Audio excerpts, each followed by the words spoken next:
14. Então, Colossenses 1, versículos 9 a 14, ouçamos a palavra de Deus que nos diz assim: Por esta razão, também nós, desde o dia em que ouvimos, não cessamos de orar por vós e de pedir que transbordeis no pleno conhecimento da sua vontade, em toda a sabedoria e entendimento espiritual, a fim de viverdes de modo digno do Senhor, para o seu inteiro agrado, frutificando em toda boa obra e crescendo no pleno conhecimento de Deus, sendo fortalecidos com todo o poder, segundo a força da sua glória, em toda a perseverança e longanimidade, com alegria, dando graças ao Pai que nos fez idôneos, a parte que vos cabe na herança dos santos na luz. Ele nos libertou do império das trevas e nos transportou para o reino do Filho do seu amor, no qual temos a redenção e remissão dos pecados. Vamos orar?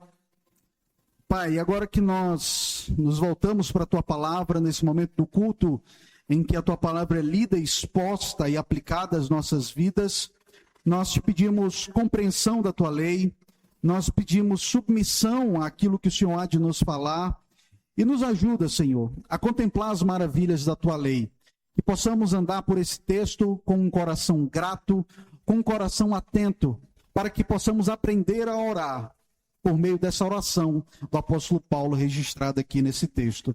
Nós oramos pedindo a Tua bênção, oramos assim em nome do Senhor Jesus Cristo. Amém. Meus queridos, na nossa última exposição, a primeira exposição na carta de Paulo aos Colossenses, nós usamos o momento inicial da nossa exposição para apresentarmos algumas informações introdutórias sobre essa epístola. Nós falamos que Epáfras foi provavelmente o fundador da igreja de Colossos e que ele era o ministro de Cristo, assim como o apóstolo Paulo. É o que nós vemos lá no capítulo 1, no versículo 1, no capítulo 1, versículo 7. E possivelmente foi esse mesmo Epáfras que deixou o apóstolo Paulo informado a respeito das demandas da igreja de Colossos. Epáfras, então, ele vai encontrar o apóstolo Paulo no momento em que esse servo de Deus estava preso em Roma, conforme ele fala no capítulo 4, versículo 18. E ao estar ali naquela condição, ele foi informado pelo seu amigo, seu conservo, Epáfras, que a igreja de Colossos estava sendo ameaçada por um ensino de uma falsa doutrina.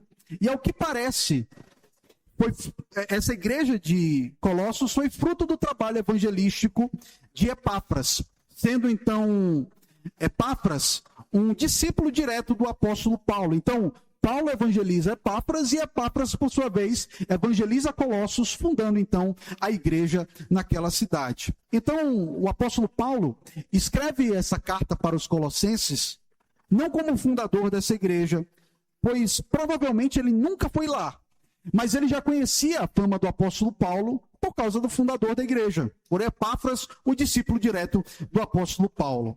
Nós vimos também, na nossa última exposição, que a heresia, a natureza do problema que estava afetando a igreja de Colossos, era uma heresia muito singular, chamada por boa parte dos estudiosos de a heresia de Colossos. E essa heresia era marcada por 4 características ou 4 fundamentos. Nós vimos que um dos pilares da heresia de Colossos foi a filosofia gnóstica, do gnosticismo. O gnosticismo era uma espécie de pensamento muito influenciado pelo platonismo, em que era necessário para a salvação algum tipo de conhecimento muito específico para a salvação. É basicamente o seguinte: ok, Paulo e Epáfras pregaram o evangelho, mas precisava de algo mais. Precisava de pessoas, esses mestres gnósticos, que tinham algum tipo de conhecimento ou de gnose específica a respeito do conhecimento de Deus, e esses homens eram mediadores entre Deus e as pessoas. Bem, esse tipo de postura de que alguém tem um conhecimento de Deus que as outras pessoas não têm, algum tipo de relacionamento com Deus que as pessoas não têm, é muito comum hoje. os pastores e líderes religiosos, eles se comportam como verdadeiros gurus hoje em dia. Então, eles têm um conhecimento, uma percepção a respeito de Deus que ninguém tem, a não ser eles. Então, já aqui, esses falsos mestres se portavam dessa maneira. Além disso, além dessa filosofia gnóstica envolvida pelo platonismo, nós vimos também que essa heresia era caracterizada pelo legalismo judaico. Nós falamos um pouco a respeito desse tema hoje pela manhã, onde o legalismo judaico era marcado, sim, pela exigência de práticas da lei para se obter a salvação. Sim, eles falavam que a salvação era por meio de Cristo. Cristo era o Messias, Cristo era o Salvador. Mas eu não seria salvo se eu não guardasse o calendário religioso judaico, se eu não guardasse a dieta judaica e se eu não cumprisse o rito da circuncisão. Para além disso, havia um aspecto de misticismo. Colossos era uma cidade muito conhecida pela religiosidade mística. Ou seja, algum tipo de experiência religiosa com alguma coisa sobrenatural. E eles alegavam, nesse misticismo, ter contato com anjos. Né? A gente já ouviu muito disso. Quantas religiões foram fundadas assim? Pessoas que disseram ter relação com anjos, que um anjo revelou para ela alguma coisa, e então esses anjos, a quem esses mestres gnósticos tinham contado por meio dessa relação mística, esses anjos eram mediadores entre homens e Deus. Esses anjos eram chamados de íons, e eles habitavam entre a terra e o céu, e eles eram a ponte. Então vejam, esses crentes estavam ali, eles não só tinham que cumprir os termos da lei, mas eles tinham que andar com esses mestres gnósticos. Esses mestres gnósticos tinham contato com esses anjos, para daí sim eles terem acesso a Deus. É bem complicado, né? Pois é, toda heresia é assim, tá? O evangelho é simples, mas a heresia é complexo mesmo. Mas também havia a exigência de práticas ascéticas. Ou seja, para os falsos mestres, era indispensável para a salvação alguns ritos, como a abstinência de alguns alimentos e até mesmo a abstinência sexual, até mesmo de casados. Então, queridos, diante disso, percebam a situação complexa em que estavam os crentes de Colossos. Eles haviam recebido o verdadeiro evangelho por meio de Epáfras, que por sua vez havia recebido o evangelho por meio de Paulo, mas então chegam esses homens muito espirituais, com contato com o anjo, dizendo que tem acesso a uma informação especial a respeito de Deus, ensinando o que eu posso fazer para ter a salvação. Afinal de contas, se eu guardo algum dia, se eu me submeto à circuncisão, ou se eu cumpro uma dieta, eu consigo obter a minha salvação. Ou seja, era heresia atrás de heresia, atrás de heresia. Infelizmente, irmãos, o coração dos crentes, muitas vezes, fica fascinado por esse tipo de coisa. Se chega alguém transformando dente em dente de ouro, todo mundo fica impressionado com aquilo. Se chega alguém derrubando gente com terno, todo mundo fica impressionado com isso. Parece que o tempo todo nós queremos novidades, queremos coisas novas, e quando nós menos esperamos, a igreja de Cristo já está corrompida.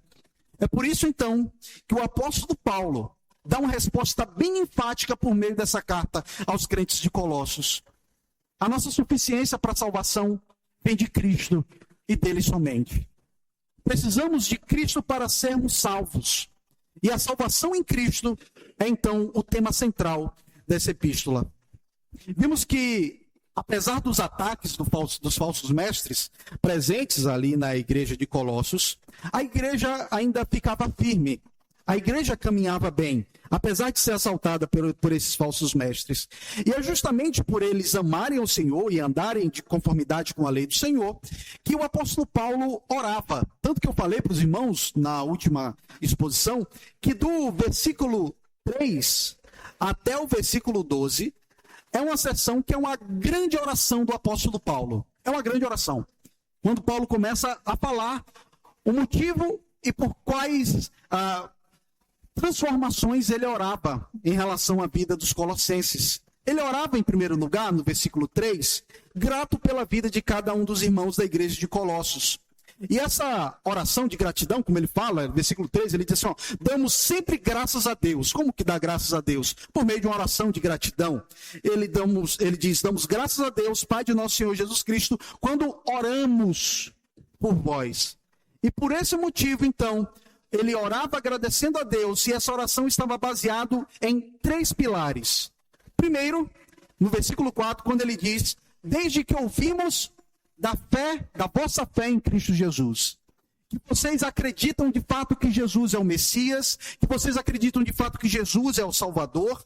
Mas em segundo lugar, essa oração de Paulo em gratidão era marcado pela segunda característica ainda no versículo 4. Está lá na segunda parte do versículo 4, ele diz, e do amor que tendes para com todos os santos. Primeiro, porque eles tinham fé em Cristo. E segundo, porque eles amavam os crentes, eles amavam uns aos outros e amavam a igreja de Cristo, bem também por causa da esperança que eles tinham, é o que ele fala no versículo 4, por causa da esperança que vos está preservada nos céus. Fechando então aquela tríade paulina que nós conhecemos muito bem, fé, amor e esperança. E então, porque esses irmãos tinham fé em Cristo, amor uns aos outros e a esperança da glória eterna em Cristo Jesus, é que Paulo orava grato pela vida desses irmãos. Então vemos que, de fato, o evangelho da verdade havia chegado entre eles por meio de Epáfras e estava gerando vários frutos desejados por Deus. Se por um lado, Paulo orava em gratidão pela vida dos crentes de Colossos, do versículo 3 até o 4, vemos que ele sabia que eles poderiam crescer ainda mais na fé cristã. Veja, imagine que Paulo começou a carta de maneira maravilhosa. Meus irmãos, eu estou muito feliz, eu agradeço muito a Deus pela vida de vocês, porque vocês estão com a fé certa, porque vocês estão se amando, porque vocês aguardam Jesus Cristo. Isso talvez já fosse suficiente, né? Mas Paulo sabe de uma coisa, crente sempre pode crescer mais. E é sobre isso que essa sessão que iremos trabalhar hoje irá tratar. Um crente, ele nunca pode se contentar em ter fé em Cristo, amar o próximo e esperar a segunda vida de Cristo. Porque até a segunda vida de Cristo, muita coisa precisa e deve ser transformada em nós. Nós chamamos isso de desenvolvimento da nossa salvação. Precisamos desenvolver a nossa fé no Senhor. Enquanto estivermos aqui, irmãos, nós nunca seremos perfeitos. A igreja militante, ela nunca será perfeita. E é por isso que precisamos orar pelo nosso crescimento espiritual. E precisamos orar pelo crescimento espiritual dos nossos irmãos, como o apóstolo Paulo está fazendo aqui. E por esse motivo, então, vemos no texto de hoje que Paulo orava pelo crescimento espiritual dos crentes de Colossos. Também por eles serem alvo dessa heresia de Colossos, Paulo se dispõe a orar por aqueles crentes, afinal de contas, só por meio do crescimento espiritual, eles poderiam resistir aos falsos mestres. Ou seja, se eles permanecessem estagnados na fé, Paulo diz, eles vão sucumbir. E é por isso que nós precisamos crescer. À medida que a heresia cresce, o falso evangelho cresce, nós precisamos desenvolver a nossa fé e conhecer mais o Senhor. É diante disso, então, queridos, que nós nos deparamos com essa segunda parte da oração do apóstolo Paulo, que eu quero que todos vocês estejam com a Bíblia aberta, vocês vão olhar para a Bíblia agora e nós vamos entender a estrutura dessa oração. Tá bom? Vamos entender a estrutura dessa oração do apóstolo Paulo. Bem, a primeira coisa que nós percebemos no nosso texto é o que levou o apóstolo Paulo a orar em relação aos crentes de Colossos. Ele fala, ó, por essa razão, nós vamos ver por qual razão. Tá? Então, o que levou o apóstolo Paulo a orar? Ainda na continuação do texto, na segunda parte do versículo 9, nós vemos o conteúdo da oração. Paulo pede para que eles transbordem no pleno conhecimento da vontade de Deus. Paulo diz, eu orei motivado por isso, e eu orei pedindo isso. Ainda na continuação do texto, lá no versículo 10, Paulo diz a finalidade da sua oração, ou o propósito. Ele diz, a fim de, logo no início do versículo 10, no finalzinho do versículo 10, ele apresenta, então, os meios pelos quais os propósitos da oração iriam se cumprir.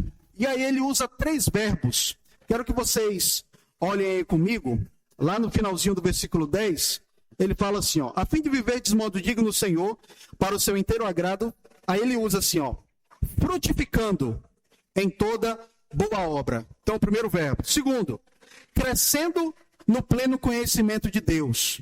Terceiro verbo no versículo 11, sendo fortalecidos com todo o poder, segundo a força da sua glória, em toda perseverança e longanimidade. E por fim, no finalzinho do versículo 11 e no início do versículo 12, com alegria, dando graças ao Pai que vos fez idôneos, à parte que vos cabe na herança dos santos da luz. E por fim, lá nos versículos 13 e 14, ele explica a obra do Pai e do Filho em relação aos crentes de Colossos. Então, eu espero que vocês tenham visto pelo menos um panorama dessa sessão, que tem muita coisa aqui que a gente vai precisar desembrulhar.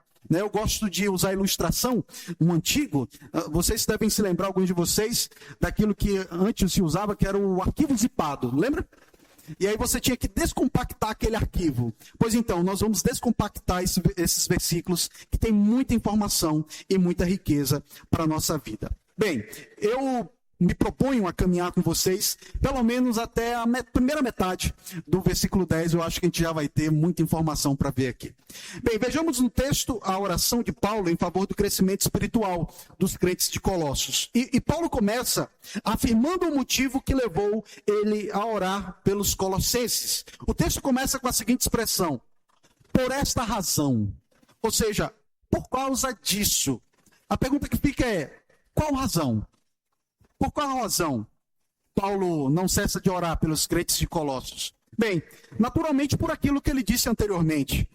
Paulo disse que não cessa de orar por aqueles crentes de Colossos por causa do testemunho de Epáfras a respeito deles, sobre a fé que eles tinham em Cristo, como eles confiavam em Cristo como seu Salvador, como eles amavam todos os santos, e mais, por causa da esperança da glória que estava reservada nos céus para eles. Então, diante dessa realidade, de que eles também estavam dando fruto de crescimento no Evangelho, conforme o versículo 6, e devido ao amor no Espírito, destacado no versículo 11, Paulo diz, olha, por causa disso que eu oro por vocês. É porque eu vejo em vocês frutos de conversão. Eles estavam demonstrando que eram crentes verdadeiros e que precisavam dos cuidados em oração do apóstolo Paulo. Ele diz, olha, por essa razão, também nós, desde o dia em que ouvimos, não cessamos de orar por vós. Quando Paulo diz que também nós, ele está incluindo outras pessoas nesse processo. Lembremos que o apóstolo Paulo estava preso em Roma, mas ele tinha constantemente a visita de pessoas na sua prisão domiciliar. E é justamente em momentos como esse, em que ele recebia visitantes, que ele orava pela igreja de Colossos. Paulo fazia de cada visita não apenas um momento de desabafo, um momento para superar um pouco o tédio, a solidão, mas ele aproveitava circunstâncias tais como a visita, ele estando em cadeias, para orar pelos crentes de Colossos, sabendo que eles passavam por problemas, por dificuldades. E queridos, talvez a grande lição dessa sessão aqui, desse texto, é a importância da oração mútua entre os crentes. Orar pela igreja, orar pelos seus irmãos, especialmente quando você sabe que seu irmão pode estar sendo atacado por uma circunstância, ou uma verdade, ou uma realidade, que ele pode sim sucumbir diante da fé. Nós sabemos que um jovem, quando entra em um ambiente universitário, ele é o tempo todo bombardeado com falsas doutrinas, com mentiras, tal como a igreja de Colossos estava sendo bombardeada.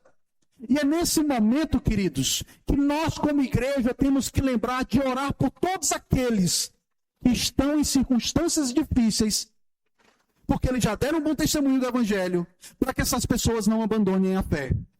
Às vezes as nossas orações, elas são extremamente egoístas. Eu quero vir para a igreja para que Deus diga para mim aquilo que eu quero saber. Mas Deus falar para mim que aquilo que eu preciso saber é orar pelos outros? Não, isso não é para mim. Eu quero alguma coisa para mim, pastor. Lembre-se que você faz parte de um corpo. E por fazer parte de um corpo, você deve constantemente orar ao Senhor, especialmente em relação àqueles irmãos que vivem em circunstâncias que são hostis à fé deles. Não apenas, queridos, no ambiente universitário. Eu já tive uma ovelha que era médico. E o ambiente da medicina é extremamente hostil à fé cristã. E ele constantemente pedia oração. Pastor, ore, porque o ambiente não é fácil.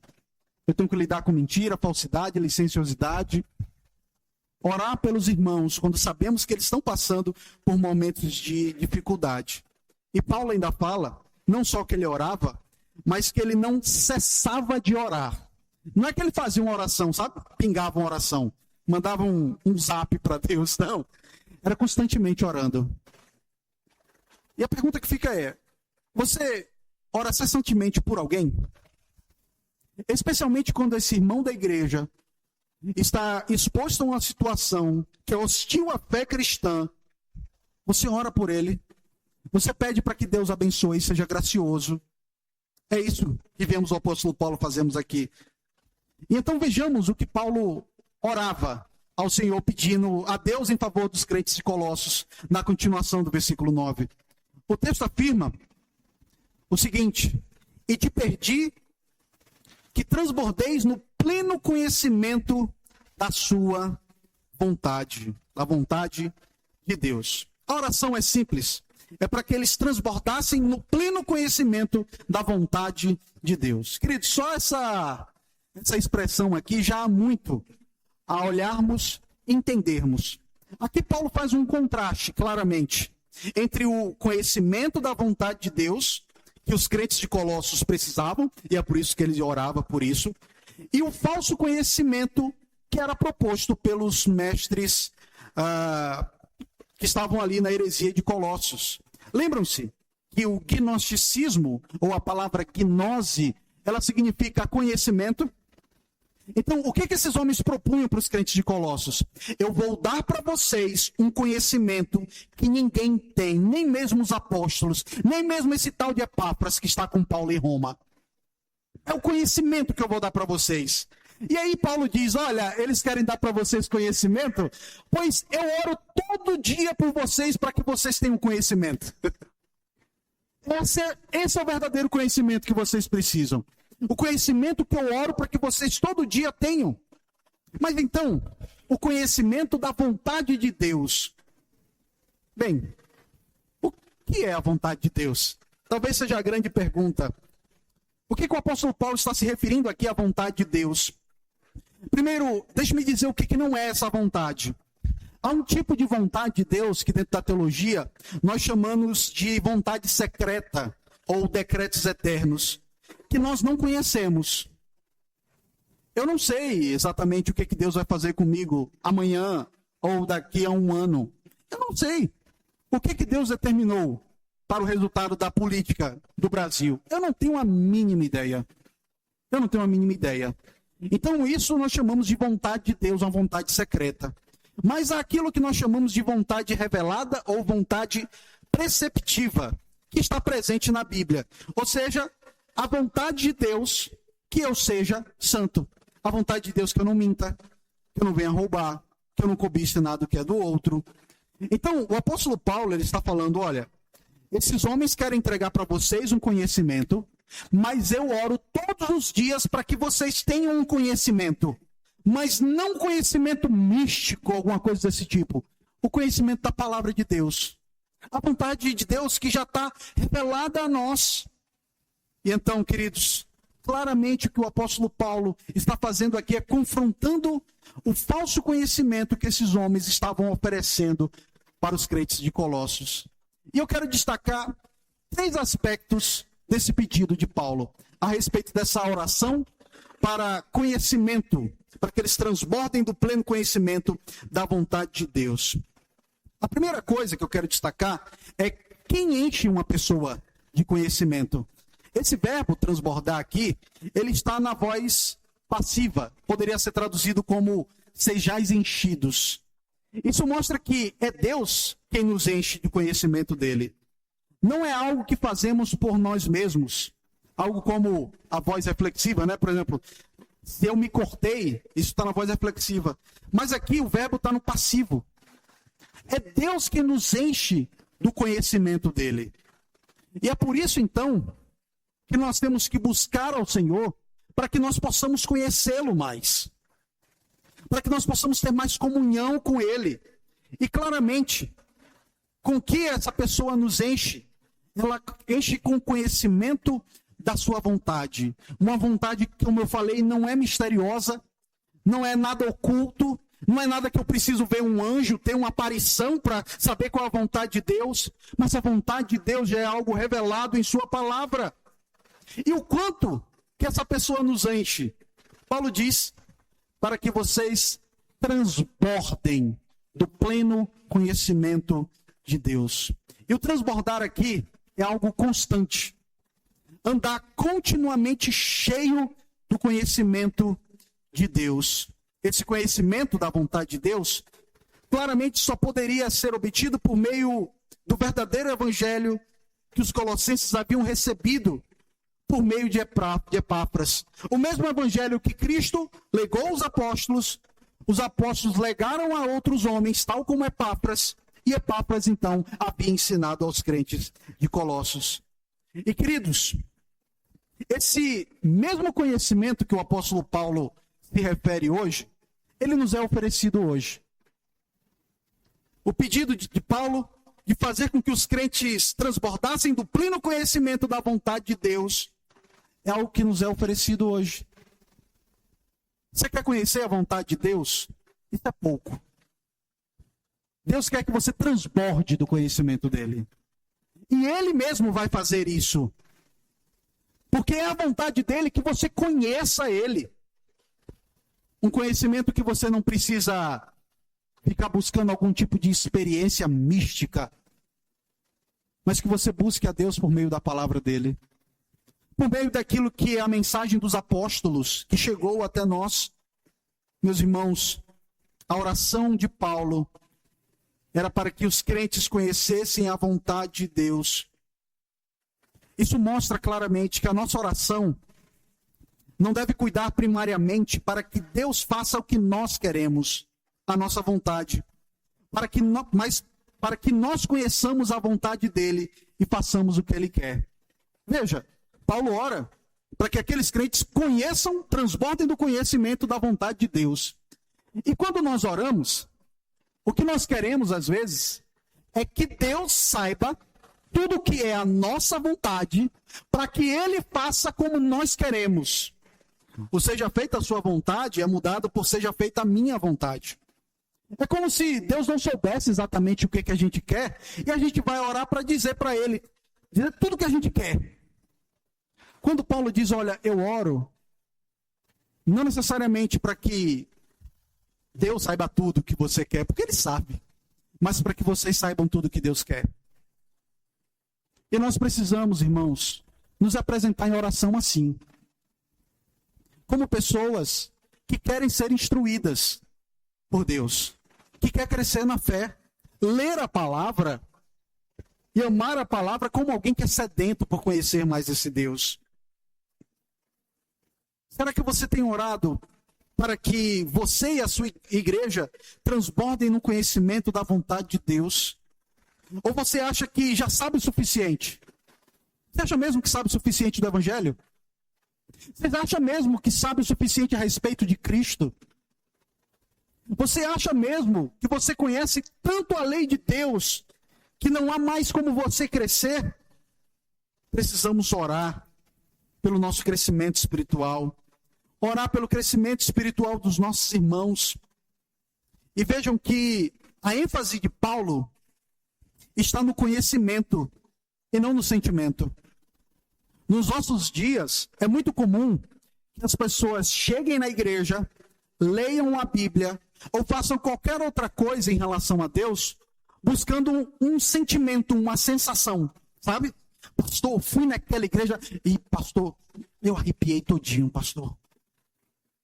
E quando aquele pastor falou tal coisa, me deu um calafrio, uma coisa assim. Todo mundo querendo a experiência. Quando Paulo diz, vocês precisam de transbordar no conhecimento da vontade de Deus, moldar a mente de vocês, para que as suas emoções sejam moldadas por aquilo que vocês sabem a respeito de Cristo.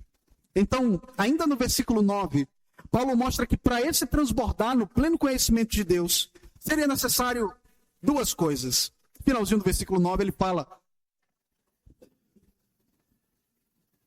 para que você transbordeis em pleno conhecimento da vontade de Deus, em toda sabedoria e entendimento espiritual. Calvino, ao comentar aqui esse versículo, ele fala que tanto sabedoria, que é a palavra sofia aqui, quanto entendimento, eles são espirituais. Então, para que vocês transbordem de toda sabedoria espiritual e de todo entendimento espiritual. Aí a gente tem que entender qual a diferença entre sabedoria e entendimento. Bem, a sabedoria espiritual não era uma sabedoria humana, mas uma sabedoria concedida pelo Espírito por meio do ensino do verdadeiro evangelho que nos é legado pelos apóstolos. A verdadeira sabedoria espiritual, irmãos, ela nos é dada pela ação do Espírito Santo, que nos faz conhecer mais Deus por meio das Sagradas Escrituras. Devemos saber que uma coisa é o conhecimento da palavra de Deus e outra é a sabedoria, que é a maneira correta de utilizar esse conhecimento. E ele ainda fala de entendimento espiritual, que é a capacidade, por meio da razão transformada pelo Espírito, de aplicar os princípios da palavra de Deus a cada situação da vida. Isso mostra que não nos tornamos irracionais quando nos convertemos. Algumas pessoas pensam assim, que para você se tornar um cristão, você tem que deixar de lado a sua racionalidade. Você tem que se tornar até um pouco tolo, ou até mesmo burro, para se tornar um crente. Mas Paulo está falando aqui de sabedoria. Paulo está falando aqui de entendimento espiritual. A verdadeira sabedoria e o verdadeiro entendimento vem quando a nossa capacidade de raciocinar sobre as coisas se submete à vontade de Deus.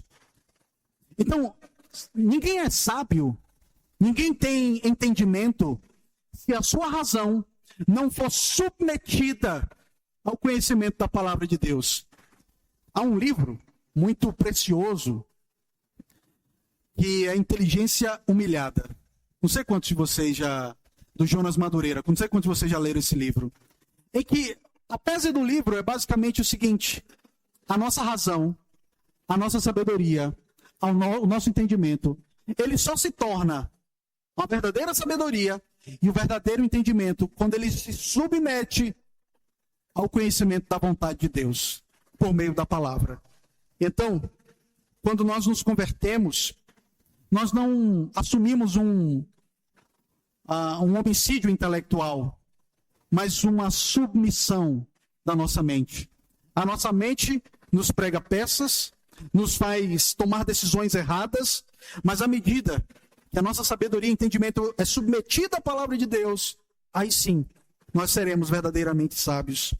Diante disso, o que vemos é que a oração de Paulo é para que os crentes de Colossos, por meio de uma ação do Espírito, cresçam no conhecimento da vontade de Deus. E, obviamente, isso por meio do verdadeiro evangelho apostólico. E então, no versículo 10, vemos que essa oração, pelo transbordado, pleno conhecimento da vontade de Deus, tinha uma finalidade. Por que Paulo ora? Para que eles transbordem do pleno conhecimento da vontade de Deus. Ele diz no início do versículo 10, a fim de viverdes de modo digno do Senhor. Ou seja, conhecer a vontade de Deus, por meio da palavra, ela tem sempre uma finalidade, que é viver de modo digno do Senhor. E é importante que na nossa mente fique bem claro que o conhecimento bíblico, ele nunca é adquirido só por ser um conhecimento bíblico.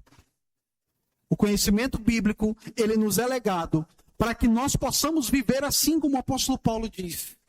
Para que a gente saiba viver de um modo digno do Senhor. Isso mostra, queridos, claramente a ligação entre a palavra de Deus e uma vida que agrada ao Senhor. Em que claramente nós só poderemos viver de maneira digna do Senhor Se conhecemos a vontade dele revelada na palavra, conhecemos quem é o Senhor e saber o que ele quer de nós. Um grande problema nos nossos dias é a facilidade que nós temos de ter acesso a entretenimento, a coisas que ocupam o nosso tempo, a nossa mente, de maneira tão rápida e tão fácil, de maneira tão sedutora. Não sei se vocês já experimentaram passar aqueles vídeos curtos de TikTok, de YouTube ou de Instagram. Aquilo ali, você pode ficar 1 hora, até mais naquilo ali, e você nem percebe. Quando você menos espera, você desperdiçou boa parte do seu tempo e você não aprendeu ou não buscou como viver de uma maneira que seja digna do Senhor. Em que a palavra de Deus se torna algo periférico. E aqui Paulo fala claramente que se nós não conhecemos a vontade de Deus por meio da palavra, nós não vamos saber como viver de maneira digna do Senhor. Sabe por que a gente peca, irmãos? Por que a gente faz um bocado de besteira? É porque a gente não lê a Bíblia, é basicamente isso. Porque a Bíblia não tem sido um instrumento de Deus para me aperfeiçoar, para que eu viva de maneira digna. E Paulo diz, olha, eu oro para que o conhecimento, o entendimento de vocês sejam submetidos à palavra de Deus. E assim, vocês investam tempo para viver de maneira digna do Senhor. E ele diz, o que é esse viver de modo digno do Senhor? Para viver para o seu inteiro agrado. Para o inteiro agrado de Deus. Não apenas em parte, mas inteiramente. De uma forma que agrada o Senhor. Às vezes, nos preocupamos tanto em agradar pessoas, não é mesmo? Será que o meu chefe vai gostar disso? Será que a minha esposa, o meu filho, vão se agradar disso? E nós temos esquecido que mais do que saber o que agrada a pessoa A ou a pessoa B, nós devemos lembrar daquilo que agrada ao Senhor. Daquilo que é a vontade do Senhor. Meus irmãos, claramente, aqui o apóstolo Paulo mostra algo muito fundamental para nós. Que conhecimento da Bíblia, da palavra de Deus, é fundamental para a vida piedosa. Conhecer Bíblia é fundamental para a vida piedosa. Às vezes, não tratamos do conhecimento com tanto zelo. Talvez, se nós marcássemos um grande show do Projeto Sola, a igreja ia sair gente pelo ladrão. Mas talvez se marcássemos um encontro para estudo da palavra, meditação, a respeito da lei do Senhor, isso não gerasse tanto ibope.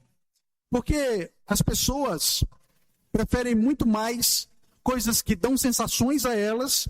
Elas dizem que gostam mais de prática, de viver, do que de buscar o conhecimento da palavra de Deus. Mas eu quero que a gente tenha isso em mente aqui nessa noite. Na Bíblia, o conhecimento nunca é teórico. Nós nunca conhecemos a Bíblia só por conhecê-la. Lembram-se do Salmo 1? Você medita na lei do Senhor e não anda no caminho dos ímpios. Para você não andar no caminho dos ímpios, para viver de uma maneira que agrada ao Senhor, para você viver de acordo com a vontade de Deus, primeiro você medita na lei do Senhor de dia e de noite. Não tem como separar uma coisa da outra. É por isso então que no versículo 9, Paulo primeiro ora pelo transbordado pleno conhecimento da vontade de Deus na vida daqueles irmãos. Depois, ele fala do viver. Vejam, primeiro, conhecimento no versículo 9. Depois, na primeira parte do versículo 10, ele diz para que vocês possam viver de modo digno do Senhor. E então, no final do versículo 10, ele diz, crescendo no pleno conhecimento. Parece um argumento circular. Vejam, versículo 9, ele fala de pleno conhecimento. No início do versículo 10, ele fala do viver. E no final do versículo 10, ele fala de crescer no pleno conhecimento. Conhecimento, vida, conhecimento. Como assim? Dentro da filosofia a gente chama isso de argumento circular. Será que Paulo está usando um argumento circular? Né? A porque B Porque não faz sentido. Tá? Então, por que Paulo está falando isso? Paulo está falando basicamente o seguinte, queridos. À medida que nós conhecemos a palavra de Deus, nós vivemos a vontade de Deus. E à medida que nós vivemos a palavra de Deus, andando em santidade, mais conhecemos o Senhor. Você não conhecerá o Senhor se primeiro você não conhecer a palavra dele. Começar a viver de acordo com a palavra dele. Para que daí sim você possa dizer, eu conheço o Senhor. Vocês se lembram de Jó? Antes eu te conhecia só de ouvir falar. Eu ouvi muito a respeito do Senhor. Mas então, depois de ouvir a palavra de Deus, ele pôde entender o que é conhecer a Deus. Você não terá intimidade com o Senhor se você não amar a palavra dele. Eu estou falando de relacionamento com Deus. Você diz, eu conheço o meu Deus, eu conheço o meu Senhor. Se primeiro você não transbordar do pleno conhecimento da vontade dele revelada na palavra, se esse transbordar não se tornar obediência na sua vida, e esse conhecimento da palavra, junto com a obediência, vai fazer você conhecer a Deus. E é por isso que alguns homens na Bíblia foram chamados de amigos de Deus. Jesus disse, eu não trato vocês mais como servos, eu chamo vocês de amigos. Porque o servo não sabe o que o seu Senhor vai fazer. Mas vocês sabem o que eu faço. Porque eu tenho dito a vocês tudo desde um princípio. Porque aqueles homens tinham vida de comunhão com o Senhor Jesus Cristo. E nós só conheceremos o Senhor com intimidade à medida que conhecemos a palavra dele e obedecemos a ele. Queridos, isso mostra a importância de sermos ávidos por conhecermos a palavra de Deus. Qual é a sua postura ao estar aqui nessa noite, quando a palavra ela é pregada? Será que você veio para bater um ponto espiritual ou fazer algo que é costume da família há muitos anos?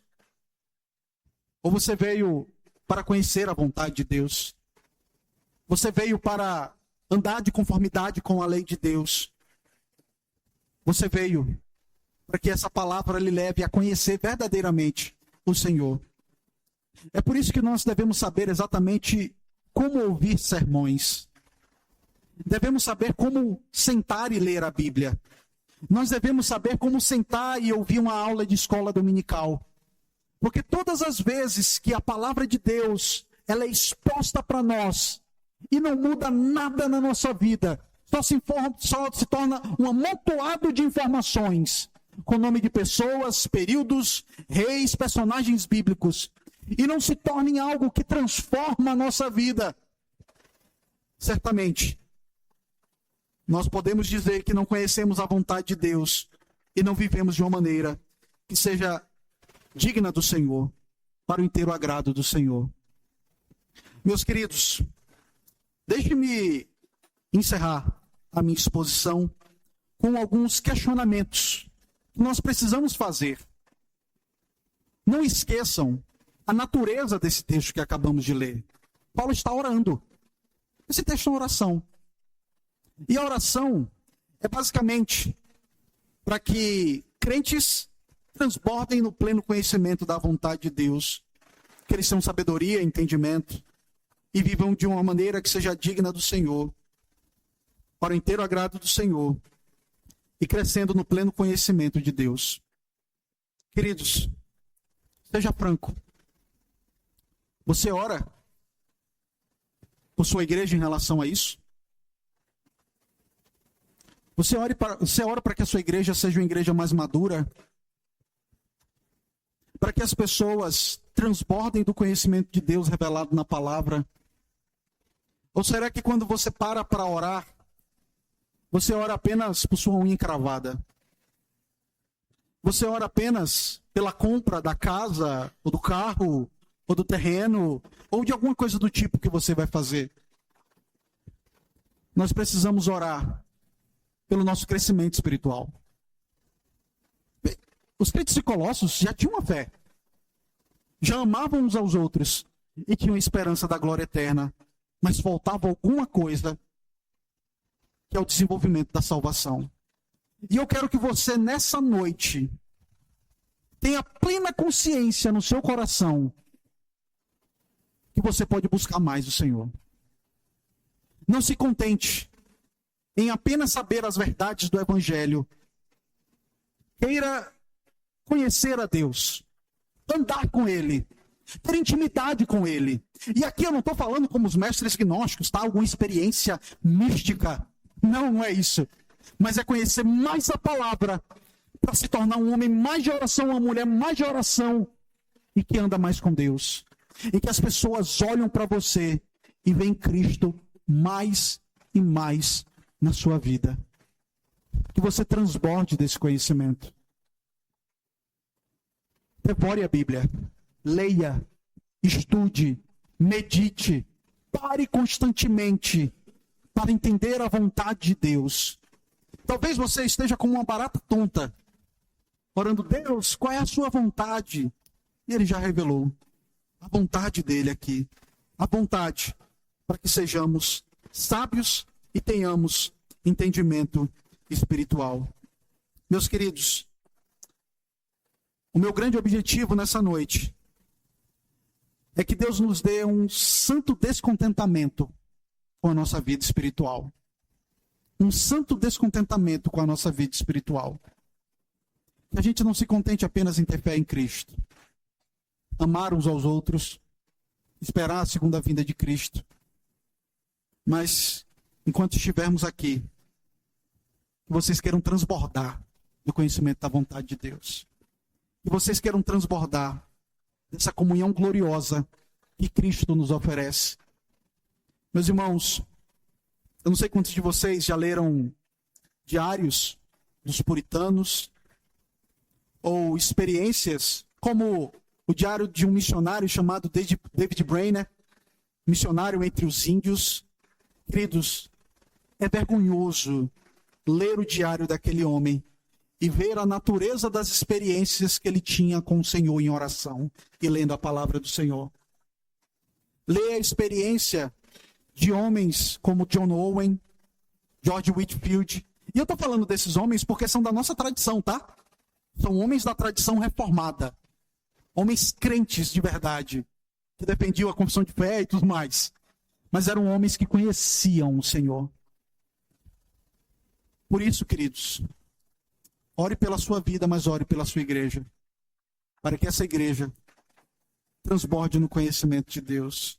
Que ela possa viver por inteiro agrado do Senhor, frutificando em toda boa obra e crescendo no pleno conhecimento de Deus.